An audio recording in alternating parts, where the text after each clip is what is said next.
lot of life. 1, 2, 1, 2, 3. I am a guy from a place. Charm City Bipper, Quis The Vndl. Marquis is the name my mama gave me. I am in a space and time, space of gratitude, a space of appreciation, a space of reflection. So many things at one time. Diagnoses that don't define. Statuses, being shown, redefinitions. A lot of things I'm saying that a lot of you won't have context to, but it is what it is. Survivor's remorse is on my mind. Is it survivor's remorse or survivor's guilt? Either way is a concept about surviving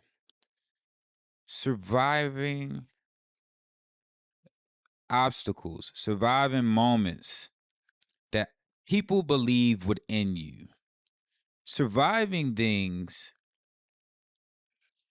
that make you believe you owe someone because you survived it. I am of the belief that I owe God before all else.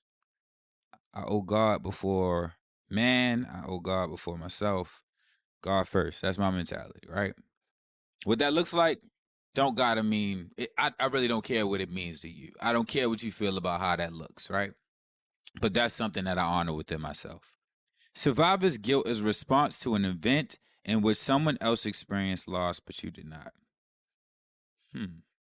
All the name implies is to be a response to the loss of life. It could also be the loss of property, health, identity, or a number of other things that are important to people.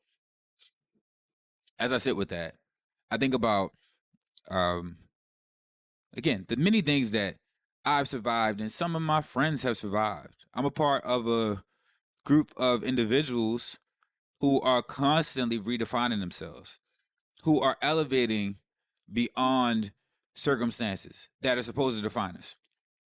I'm a part of a group of individuals who are writing their own ticket daily. And again, what it looks like to you don't matter because separation brought elevation. I'm a group. I'm a part of a group who separated to elevate, who went away to school, came back, and kept getting busy. Like life didn't stop. Things are still occurring. People are still having babies. People are still dying. Family members are getting sick, getting diagnoses, getting illnesses. We are going through our own things, right?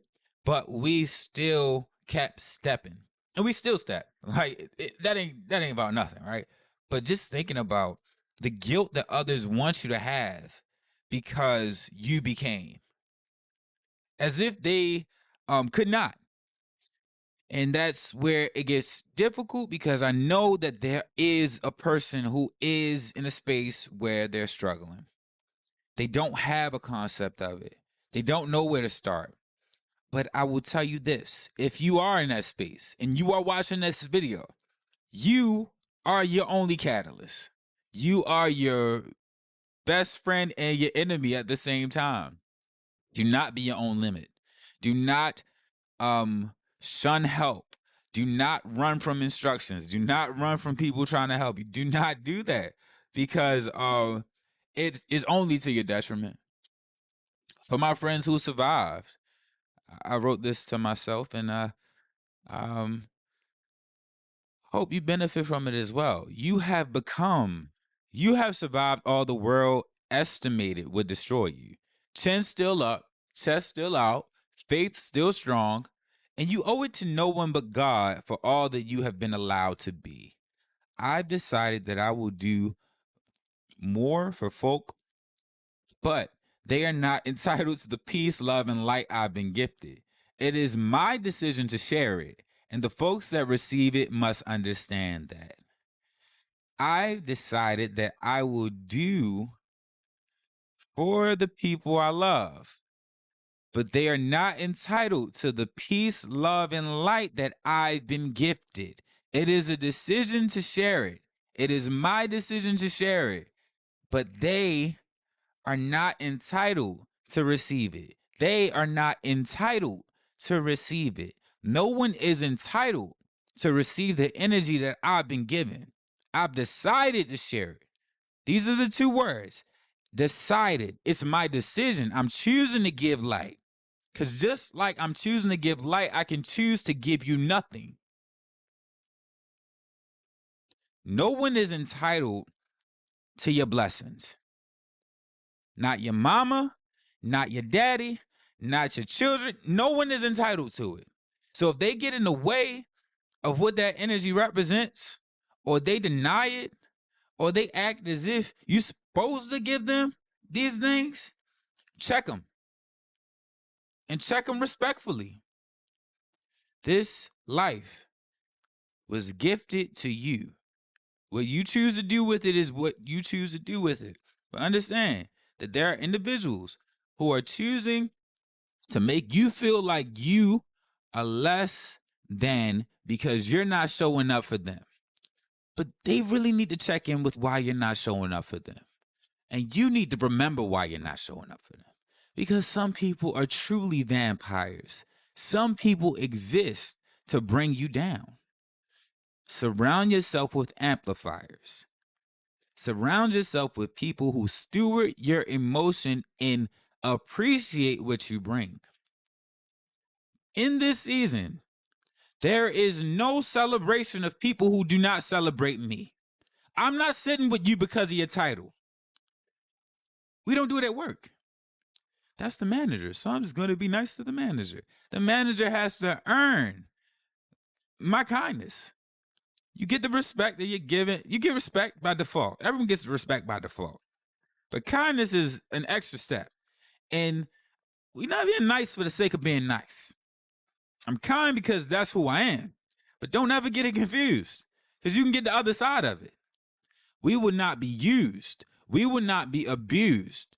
We will not let people undervalue us. And we will not join them in undervaluing. So do not lower yourself, lower your shine to fit into something that ain't really for you.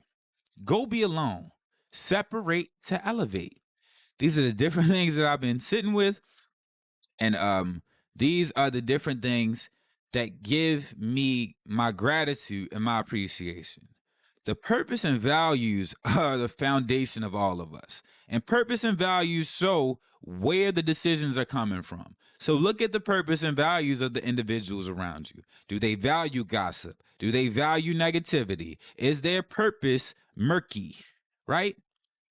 Who do they serve beyond themselves? People will say, I do for everybody. Who do you do for? It's what I love to rebut with. And I don't always ask them directly. I just watch who they do for. I do for my kids. I say, oh, that's the kids you brought into the world. I do for my mama. That's your mama. Why wouldn't you?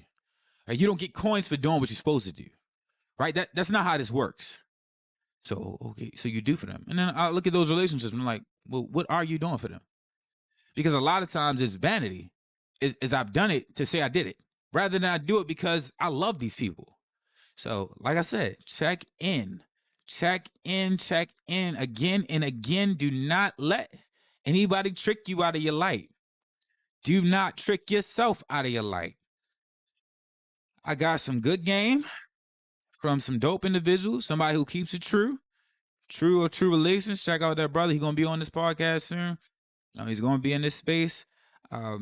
But to win, we must work in numbers. And the numbers that we work in must be like minds. You can't have nobody in the space that don't understand the concept, that's still having to be caught up on everything. I'm not doing debriefs every morning. You're not getting an agenda every morning. You come in knowing what your assignment is, because we're working in numbers toward one goal. We're working towards intentional purposes.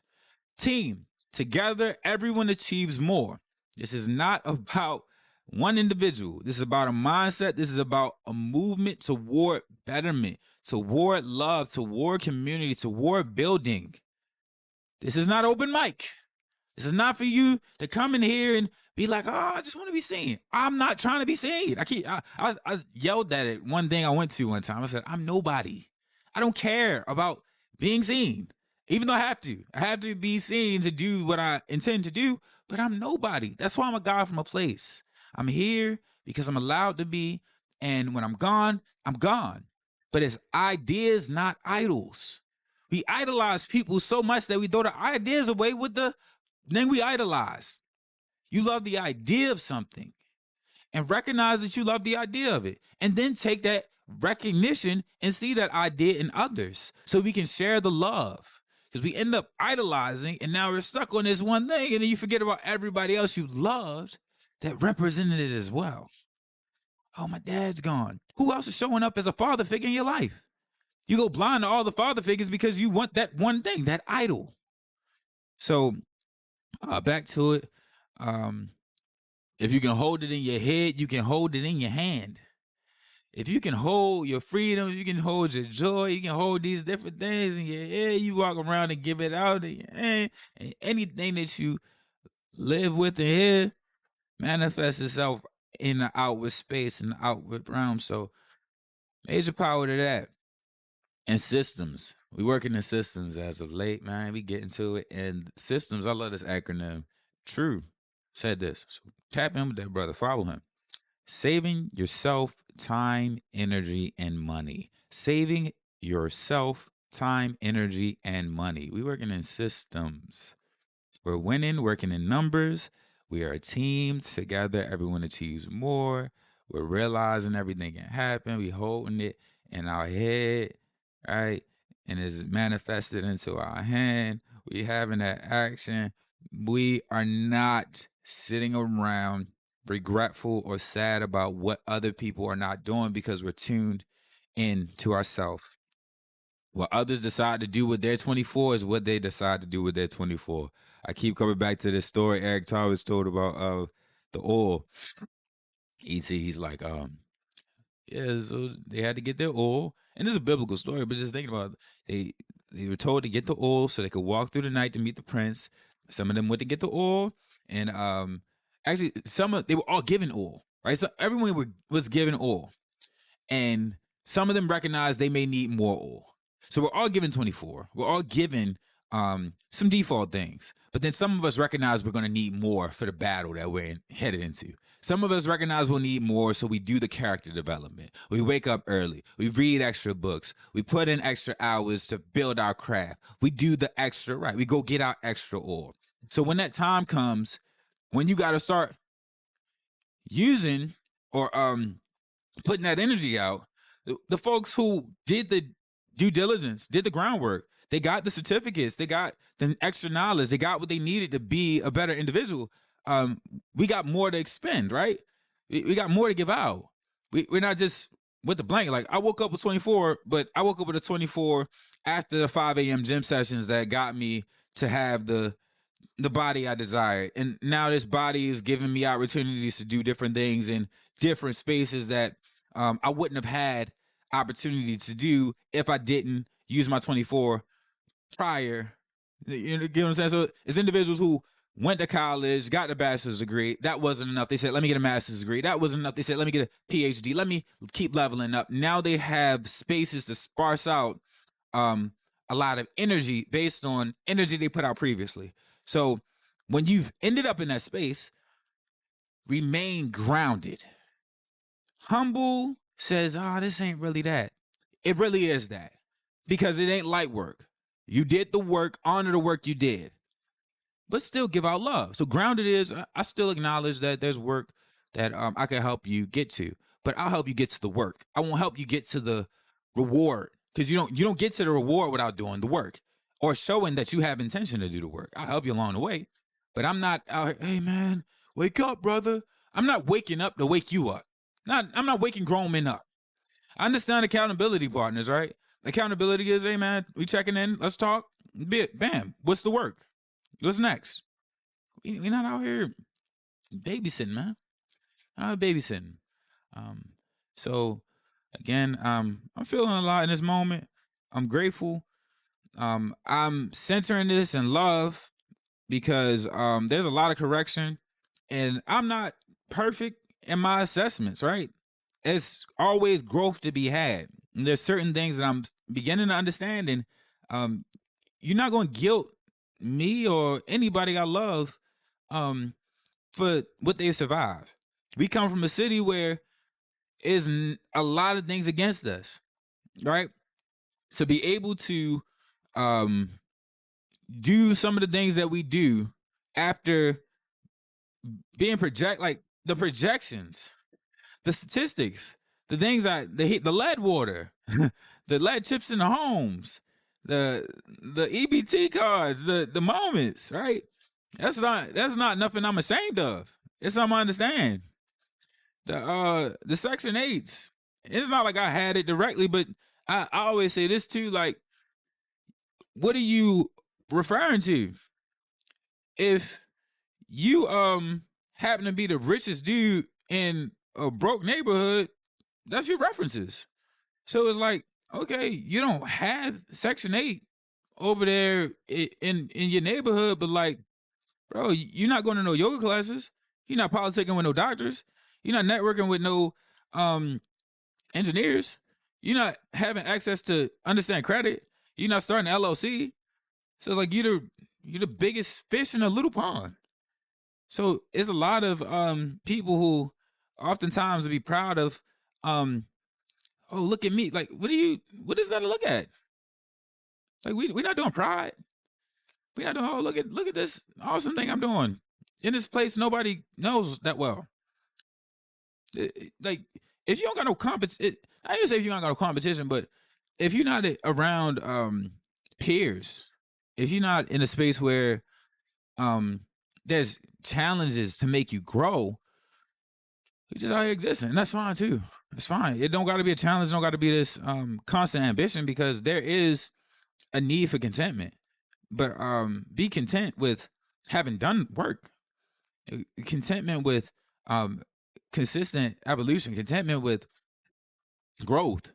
There's no contentment with halfway efforts. There's no contentment with knowing that we got gifts and we not sharing them. There's no contentment with that. None. So one day made better, as many days made greater. I'm uplifting you to be in a world that cares. If I keep it to myself, I think that that's unfair. The joy I've been given is best when shared. Visionaries never die, legends survive. Through the seeds we sow daily, we get better with time. Wishing you peace, wishing you prosperity, wishing you many blessings, wishing you all that you are seeking as positive. Service will bring you joy. Find something to serve. Find something to embody. The values and vision are greater than anything to show up in this material space. So values, man, values. What are we valuing? And what are the folks around you valuing? Because you complaining about individuals that showed you what they value. So now that's on you. They showed you what they value. They say, oh, I don't do that. I say, oh, you don't? Well, I don't do that. Oh, you don't? But I want you to be around. But we don't do the same things. But I want you to be around. Oh, so you stay around doing things you don't do. They don't come be around you doing the things they don't. Right? Like, people make space for nothing. They'll make space for you to come do the nothing with them. Will they make space to come to the gym with you? That's the part. Like, are they making space to go do the things that you are venturing out to do? That's the true testament. Everybody got time and space to do nothing. Everybody got time to take up couch space, drink liquor. Everybody got time for that. If they don't got time for the back end, like, that ain't hard. Like, it ain't hard to share a drink with me. It ain't hard to share your woes and be sad. It ain't hard to be sad together, but it's work to go on a 4K, on a 5K. It's work to go wake up early and hit a yoga class. It's work to do these different things. If people show up for that, let's get busy. Let's get active. It's work to come to this conference with me where you uncomfortable and we talking to different people and we networking. That's work. Be around those that work with love. As I always say, get busy. Get busy. Yeah. Take me higher. I just wanna feel free. Tell me truth. Show me me. So many angles to approach it from.